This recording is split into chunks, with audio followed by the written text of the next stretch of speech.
Salut les amis, ça fait vraiment longtemps. Oui, depuis tout ce temps, je n'ai pas sorti de suite de Mikoto, l'héritage de Itachi. Alors je vous le dis tout de suite, quand on fait une vidéo, quand on veut faire une série de vidéos qui racontent une histoire, mieux vaut en faire une à la fois. Si on en fait plusieurs en même temps, on finit par en laisser au moins une à l'abandon. Et j'en suis la preuve. J'ai continué mon histoire de Naruto et de son Diablotin. Parallèlement à ça, j'ai continué à faire mes autres vidéos YouTube. Et Mikoto, l'héritage de Itachi, je l'ai laissé malheureusement en plan. Mais ne vous en faites pas. Je me suis amélioré sur certains points pour mon histoire. Mais avant de les évoquer, je tiens à m'excuser auprès de Benji Choppa. Il avait participé à mon concours pour décider de la miniature de cette histoire. Et il m'avait donné le nom du fils de Itachi, et je l'ai écorché malheureusement. Ce n'était pas Mikushi, mais c'était Mikashi. Alors oui, quand je m'en suis rendu compte, il était trop tard, car je fais mes vidéos de cette façon. La vidéo, et ensuite les différentes modifications, apport d'images, de sons, etc. Du coup, la vidéo était déjà faite quand j'ai commis cette erreur. Alors j'en suis vraiment désolé. Mais voilà, je me suis corrigé. C'est Mikashi, le nom du fils de Itachi. Maintenant, autre chose. Je me suis bien rendu compte que faire des vidéos de 30 minutes, j'en avais l'habitude avec Izume Gaiden. Mais je me suis rendu compte que quelque chose clochait. Et c'était simple. On va dire, le support. Le support avec des images. Dans Izume Gaiden, je pouvais utiliser plusieurs images. Merci aux différents fanarts qui existent. J'ai même pu faire une image qui montrait la naissance de Mikoto. C'est dire. Mais là, je suis dans ma propre fanfiction. Et je n'ai pas d'image pour pouvoir illustrer ce que je raconte. Et du coup, je ne peux pas continuer à faire des vidéos de 30 minutes. Il est vrai que ça m'était arrivé à l'esprit quand j'avais commencé. Mais je suis abonné au chef Otaku. Et lui, des fois, quand il fait des vidéos, il ne fait aucun artifice. Il se présente juste à vous et parle. Alors je me suis dit, j'ai qu'à faire pareil, ça me fera moins de boulot. Mais je ne suis pas comme lui. Il a déjà atteint les sommets. Il atteindra bientôt le 1 000 000 d'abonnés. Alors moi qui n'ai même pas encore atteint les 10 000, je ferais mieux de me faire plus d'efforts pour disons, vous mettre dans une ambiance encore plus, on va dire, distrayante afin de mieux apprécier mon histoire. Alors j'utiliserai un matériel qui sera nettement adapté pour illustrer ce que je raconte. Et maintenant, je tiens que mes vidéos dureront 15 minutes. Je n'irai pas au-delà. 15 minutes me semble assez suffisant pour raconter sans que ce soit trop court ni trop long. Alors voilà. Et pour ce qui est des 15 minutes, ça commence maintenant. Alors, la dernière fois, nous avons laissé Mikoto. Si vous vous souvenez pas où j'en étais, regardez la dernière vidéo que j'ai faite sur l'histoire de Mikoto, l'héritage de Itachi. Nous avions laissé Mikoto qui avait rencontré Boruto et son équipe. Elle les avait vus de loin. Alors, elle avait déjà un plan de ce qu'elle comptait faire. Pourquoi elle était retournée à Konoha en faisant en sorte que sa mère ne puisse pas la suivre. Alors elle décida de suivre Boruto, car en voyant son visage, elle avait vite compris qu'il ressemblait au 7e visage des Hokage sculpté dans une falaise. Oui, bon, il ressemble à Naruto, Boruto. Les yeux, à peu près la même couleur de peau, les moustaches, surtout les moustaches. Donc elle s'est dit qu'elle allait le suivre, qu'elle pourrait servir à ses plans. Alors elle attendit. Boruto fut ensuite rejoint par Sarada et Mitsuki car ils s'étaient donné rendez-vous pour un entraînement. Et ils sont ensuite partis vers le terrain d'entraînement, toujours suivi par Mikoto qui resta discrète. Car oui, elle s'était entraînée à devenir une kunoichi. Elle continua de les suivre discrètement. Et l'entraînement commença du côté de l'équipe 7, sans Konohamaru. Je pense que je devrais vous le préciser. Kawaki n'apparaît pas dans mon histoire. J'ai commencé cette vidéo bien avant qu'il ne soit introduit dans l'anime. Enfin, cette histoire. Alors, il n'a aucun rôle. Je reprends. Mikoto regarda leur entraînement, car elle voulait ne rien manquer, essayer de voir si elle pouvait avoir un moyen de pouvoir kidnapper Boruto. Alors elle continua à les regarder s'entraîner. Elle continua. Et à un moment, pendant l'entraînement, évidemment, Sarada utilisa son Sharingan. Mikoto ne le vit pas tout de suite, mais à un moment, quand elle put voir clairement le visage de Sarada, elle le vit, qu'elle avait le Sharingan. Sur cette image, elle comprit tout de suite qu'elle était la fille de Sasuke. Bien évidemment, puisque Sasuke est techniquement le seul Uchiwa qui reste. Donc, si Sarada a le Sharingan, c'est forcément sa fille. Et là, Mikoto fut surprise, mais en même temps, non, plutôt agréablement surprise. Car ses plans venaient de changer. Boruto n'était plus sa cible, mais c'était Sarada. Et les choses continuaient. L'équipe 7 n'avait pas encore de mission, n'avait pas de mission pour aujourd'hui. C'est pour ça qu'ils avaient décidé d'aller s'entraîner. Alors après l'entraînement, qui dura jusqu'au crépuscule, ils se baladèrent un peu dans Konoha tous ensemble avant de se séparer pour que chacun rentre chez soi. Et Mikoto vit cette opportunité. Elle suivit discrètement Sarada. À un moment, Sarada se retourna pensant être suivie, mais malheureusement pour elle, elle ne put pas voir Mikoto. Elle avait cette impression d'être suivie, mais pensait que c'était uniquement de son imagination, comme elle ne vit personne. Alors elle rentra chez elle. Elle rentra, cria que « Maman, je suis rentrée », se déchaussa, mais ensuite elle entendit que quelqu'un frappait à la porte. Alors elle se retourna, décida d'ouvrir la porte, et elle ne put pas être surprise par ce qu'elle vit.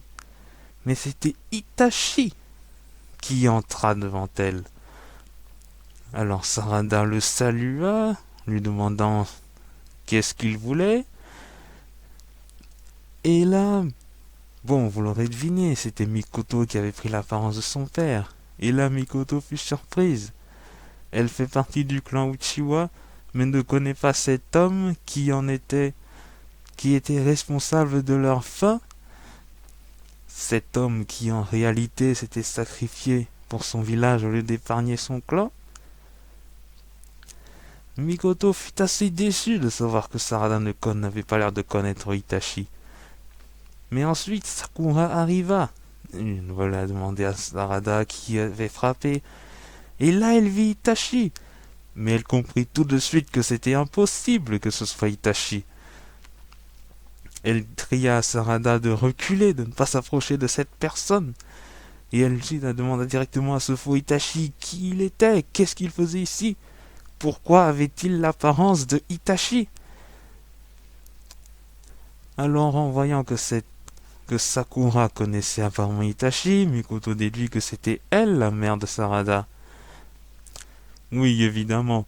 Après tout, quand on voit Sarada et Sakura et qu'on ne les connaît pas, difficile de se dire qu'elles sont mère et fille. Après tout, Sarada n'a rien pris de Sakura. Elle n'a pas de mèche rose, elle a les yeux noirs comme Sasuke. Bref. Alors ensuite, Sakura était quand même sur ses gardes. Et elle songea un moment, est-ce que Sarada ne devait pas regarder ce faux Itachi dans les yeux? Est-ce qu'il utilisait aussi des dojutsu? Mais là, Sakura fut prise de vertige. Elle comprit qu'elle était déjà sous l'emprise d'un quelconque genjutsu. Mais Sakura réussit à le briser. Et quand elle put reprendre ses esprits, elle vit que ce faux Itachi était, euh, disons, agenouillé à côté de Sarada. Sarada, elle, était tombée dans cette illusion et avait perdu connaissance. Alors là, Sakura, comme la mère qu'elle est, fonce vers ce faux Itachi pour l'attaquer. Mikoto fut surprise, elle pensait qu'elle avait réussi à hypnotiser les deux sans problème. Donc voir que Sakura fonçait vers elle toute consciente, ça l'a pris au dépourvu. Elle recula, mais fit un peu effleurer, et vu que Sakura est très forte, sa transformation s'arrêta.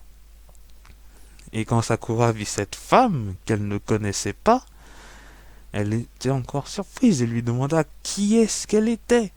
Pourquoi tu étais dans son Maitachi? Qu'est-ce qu'elle veut d'eux?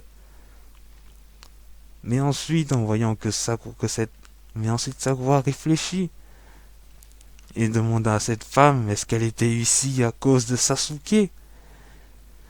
Le fait que Mikoto ait entendu le nom de Sasuke avait réactivé ses pupilles. Disons que elle avait bien sûr le Sharingan activé quand elle était entrée sous forme de Itachi. Disons que ça a duré quelques instants, comme Itachi quand il ouvre ses yeux et qu'il a déclenché les arcanes lunaires. Là, ça a duré quelques instants, mais là, Sakura pu voir clairement qu'elle avait le Sharingan. Et elle se demanda, est-ce qu'elle fait partie de ces faux Uchiwa qui ont été clonés par Orochimaru? Je fais peut-être une erreur là-dessus.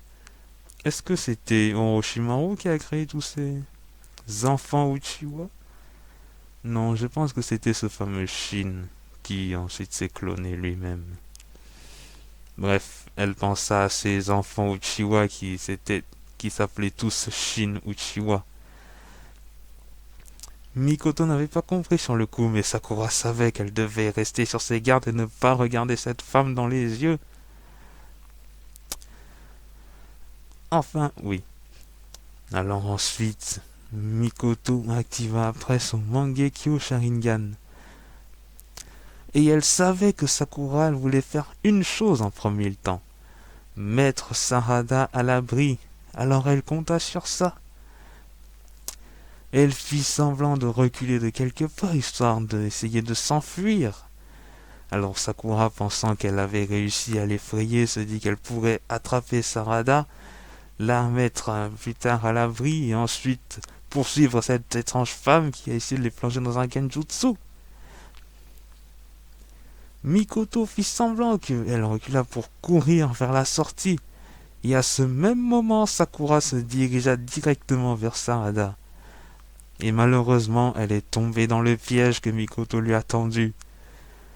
Quand elle attrapa Sarada et, disons, voulut se relever, elle leva la tête, et malheureusement en face d'elle, elle ne vit que deux choses. Deux yeux rouges avec un motif à l'intérieur. Malheureusement pour elle, elle ne put avoir qu'une seule pensée avant de tomber dans les pièges, qu'elle était fichue. Et c'est ainsi que le Dojutsu de Mikoto fut activé sur Sakura et Sarada, les arcanes de l'être céleste.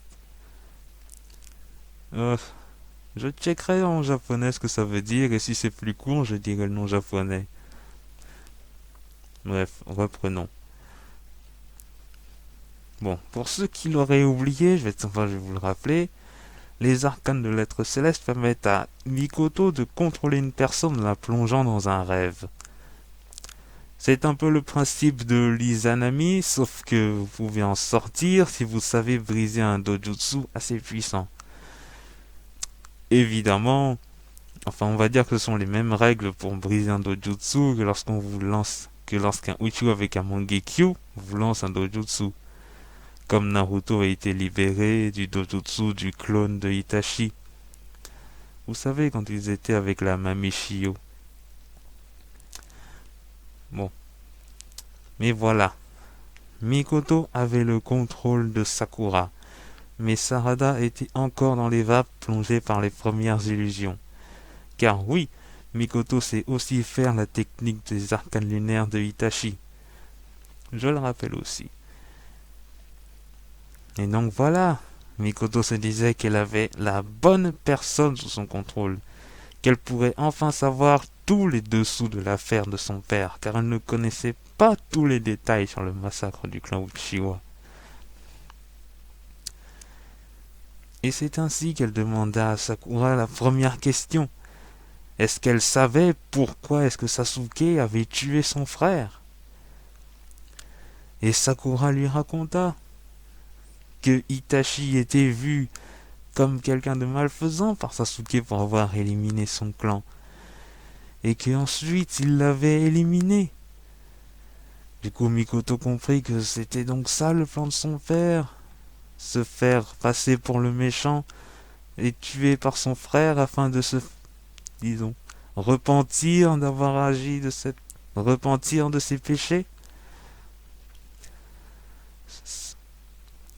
Mikoto ensuite continua en demandant qu'a fait Sasuke après cela, qu'est-il devenu? Et Sakura lui raconta l'attaque de Sasuke envers le conseil des 5 Kage. Bon, disons qu'elle lui raconta ce que Sasuke avait fait, les différents, l'incident qu'il avait commis en attaquant le Pi avec le pays de la foudre. Le fait qu'après avoir tué Danzo, qui était vraiment derrière le massacre du clan Uchiwa, qu'il voulait éliminer, enfin qu'il voulait détruire Konoha.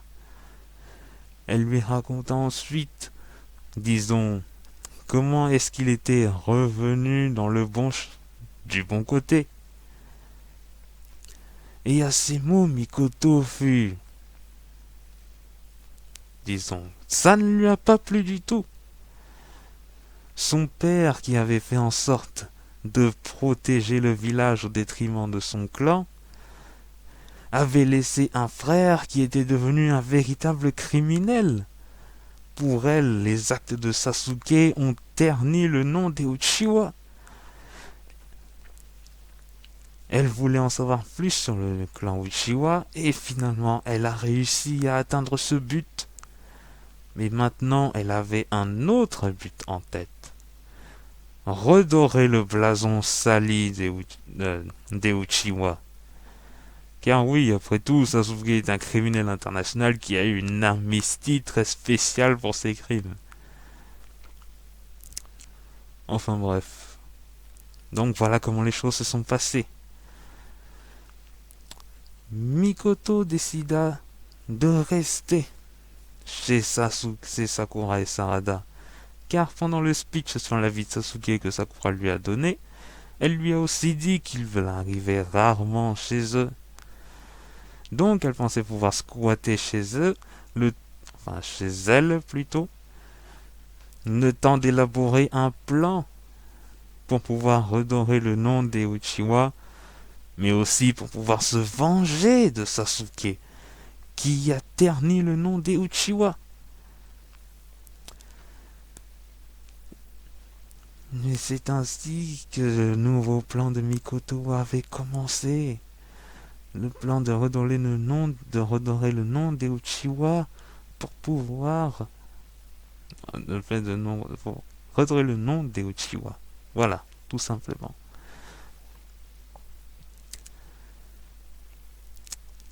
Alors, après avoir fait cela, Mikoto libéra Sakura et Sarada de son dojutsu. À leur réveil, elles étaient assises l'une à côté de l'autre sur leur canapé. Évidemment, Sakura qui se réveilla n'avait pas oublié ce qui s'était passé, qu'une étrange femme les avait attaquées, mais que là elle avait disparu. Elle secoua Sarada pour savoir si elle allait bien, et Sarada se réveilla juste après. Sarada, toute confuse, demanda à sa mère ce qui s'était passé, mais lui raconta que cette femme était... Oh, je vois que mon temps est écoulé. Les 15 minutes sont arrivées. Bon, je vais finir cette partie. Oui, Sakura a expliqué à Sarada ce qui s'était passé avec cette femme. Mais qu'au lieu de directement prévenir Naruto, elle voulait essayer d'enquêter, histoire d'en savoir plus. Est-ce que c'était quelque chose d'important ou non? Et voilà mes amis, la partie de mon histoire s'arrête là. Alors j'espère que vous aurez apprécié mon histoire. La version quasiment 2.0, car cette fois je me reviens avec un support visuel, autre que ma personne. Alors voilà, j'ai fait de mon mieux pour mieux vous satisfaire. Et j'espère que vous serez aussi content de moi du résultat. Alors mes très chers amis, à la prochaine et on se voit pour la suite de mon histoire.